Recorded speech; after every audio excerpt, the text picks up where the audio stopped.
Since leaving CIA, he has become a leading critic of the American intelligence community.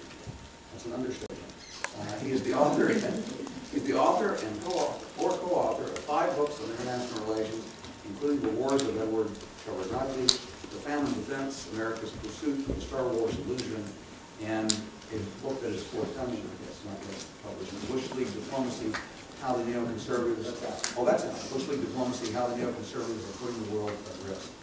He's spoken at F&M on a number of occasions since his first lecture here in 1973, I think it was. We should probably make him an honorary member of the faculty, but it's a pleasure to welcome back Mel Goodman.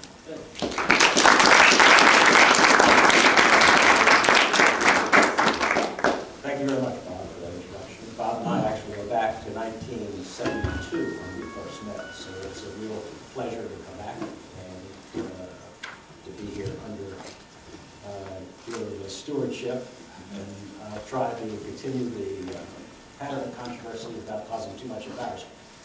And if you make me an honorary member, if you could include some parking with that, since I'm out on College Avenue today, that would be appreciated.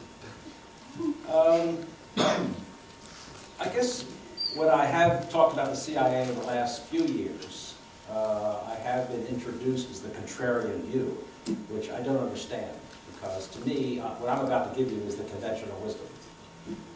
But it is my own conventional wisdom.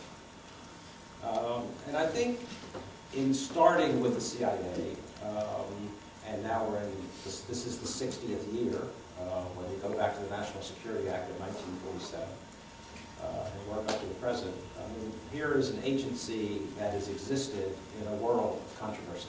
So it shouldn't be any surprise that there are still controversies surrounding the CIA. And I think the controversy was over a very simple fact, that when you take a secret agency and try to superimpose that on a democracy, and you think about the wisdom of the Founding Fathers, there's no reason why there shouldn't be controversy associated with the CIA in any way. This is an agency that demands that you forfeit privacy when you join the CIA, and I think they have worked to forfeit the privacy of others in their work, and we are committed to democracy, to the pursuit of privacy. The democracy depends on the importance of trust, and at the CIA you're inculcated in a system which talks about the need to know. You sort of forfeit your First Amendment rights. I've just submitted a manuscript to the CIA for their review, in which I've given up my First Amendment rights, at least for the next 30 days, while they review this product to see if it has classified material on it. When you think of the hierarchy of power of the CIA, much like any paramilitary organization compared to the government that is supposed to decentralize power whenever possible, you can see that the system is essentially in a constant state of friction and tension. And when you look at the very creation of what it was the CIA was supposed to do with the National Security Act, there was tremendous debate over what kind of role the CIA would play, not so much intelligence collection and analysis, which was considered to be very important to what the CIA was doing. Remember, the CIA was there to correct the problems that led to the failure of intelligence over the attack on Pearl Harbor in 1941. And since this was the beginning of the Cold War in 1947, again, the CIA was supposed to play a very important role in that. But there was still great opposition to the idea that the CIA should also take on any clandestine role other than clandestine collection. And if you look at the National Security Act, it doesn't say anything about operations or covert action or the various paramilitary activities that we think about that have been the most controversial aspects of the CIA's 60-year history that we're going to look at this afternoon. The first location for covert action capability and clandestine operations was in the State Department.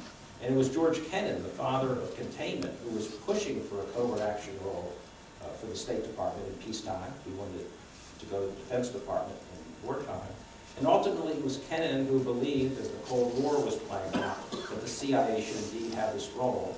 And the leaders of the CIA who were opposed to this ultimately had to accept this covert action. So when you look at the CIA, you really are looking at two very different agencies in terms of their profession, in terms of their methodology, in terms of their code of operations or their code of ethics. And there should be some ethical behavior associated to all of this that we may talk about later. The CIA consists of an intelligence side, the Director of Intelligence, which deals with intelligence analysis, assessments, estimates, and it deals with an operational side, formerly the Director of Operations, now the National Clandestine Service, that deals with clandestine collection, and that part of the agency that has created the most problems, covert action. That is the ability to conduct secret activities overseas to influence the behavior of other countries without acknowledging the role of the United States. In other words, designed to give the president some kind of plausible denial, which has rarely happened. And when you look at these two aspects, I think the picture of failure can be put into perspective, particularly over the last 15 to 20 years. On the intelligence side, the CIA has worked on strategic intelligence, tactical intelligence, verification and monitoring, which is so important to arms control, and finally situation reports in which the CIA works to provide intelligence in times of crisis, to allow policymakers and decision makers to have up-to-date intelligence on events that are important to the national security interests of the United States. On strategic intelligence, I think the CIA has been responsible for some successes that they have not been given credit for. The CIA was the first agency, either in the government or outside the government, to anticipate the split between the Soviet Union and China. And that recognition and that writing on the Sino-Soviet split led to the creation of the triangular diplomacy of Richard Nixon and Henry Kissinger in the late 60s and the early 70s. If you go to the Pentagon Papers and the history of the Vietnam War, and you look at the annex of the Pentagon Papers, you can see where the CIA essentially had it right. And if policymakers or decision makers were reading what the CIA was producing, maybe we would have thought different about that terrible venture that cost so much in the way of American blood and treasure.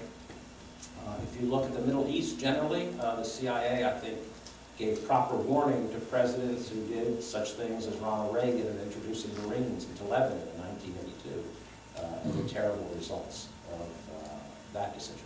Tactical intelligence has been a different story, and it's been a far greater problem because it's asking the CIA, as it would be tough for any organization, to try to anticipate those events that come as a surprise to the international community and often come as a surprise to the leaders of the countries who are involved in these events that the CIA must analyze. So in tactical intelligence, I think there's been a terrible pattern of failure. Failure to anticipate the Korean War, the Chinese entry into the Korean War, the Soviet invasion of Hungary, the Soviet invasion of Czechoslovakia, the October War of 1973, the Chinese use of force in Tiananmen Square in 1989, the collapse of the Shah in 1979, the list goes on and on. Verification and monitoring, I think the picture has been more of a success. And I don't think you could have had the successful arms control documents and treaties of the last 40 years without the CIA going to the Senate in verification and confirmation hearings to say that this particular treaty, whether it was SALT or INF or MDFR, could indeed be monitored to give this country confidence to negotiate arms control with the Soviet Union. Now, when you look at the Directorate of Operations or the National Clandestine Service, here I come with a bit of a bias because I think we have overrated the whole role of clandestine activity in the United States government, and I think internationally there's a tendency to put too much faith into the whole role of espionage and clandestine behavior.